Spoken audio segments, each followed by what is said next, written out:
त्या काळचं सर्व आठवलं. 7वी 5वी पर्यंत विषय होते ना, ते आठवले सगळे. एकदम सुपर, जबरदस्त, छान आहे. ॲक्टिंग वगैरे एकदम जबरदस्त होती. आपल्या मावळ्यांचं बलिदान आणि शौर्य जर बघायचं असेल तर हा मूवी फक्त आणि फक्त थिएटरमध्ये येऊनच बघावा.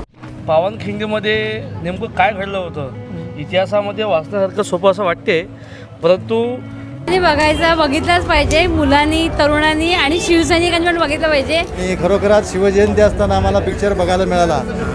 तर नेमकं पावनखिंडी कशी जिंकली, लढाई कशी झाली, बाजीप्रभू हे कसे मरण पावले, त्यांनाच्या सोबतीला जे होती साथीदार त्यांनी कसं साथ दिली, शिवाजी महाराजांनी किल्ले कसे जिंकले, हे खरोखर जेव्हा डोळ्यानं पाहतो तेव्हा खरोखर शिवाजी महाराज हे या विश्वाचं दैवत आहेत तेव्हा कुठे समजतं.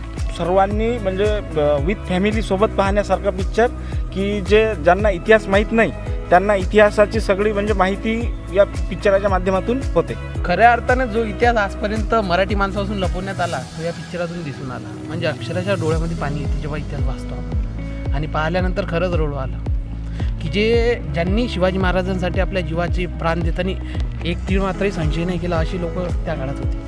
लोकांनी पिक्चर पाहावं, ज्यांनी पावनखिंडी फक्त वाचली परंतु डोळ्यांकडे पाहिली की कशी घडली, ह्या पिक्चराच्या माध्यमातून जनतेला हा बोध मिळेल, जनतेला त्याचं प्रतिबिंब पाहता येईल की नेमकं पिक्चरामध्ये काय आहे.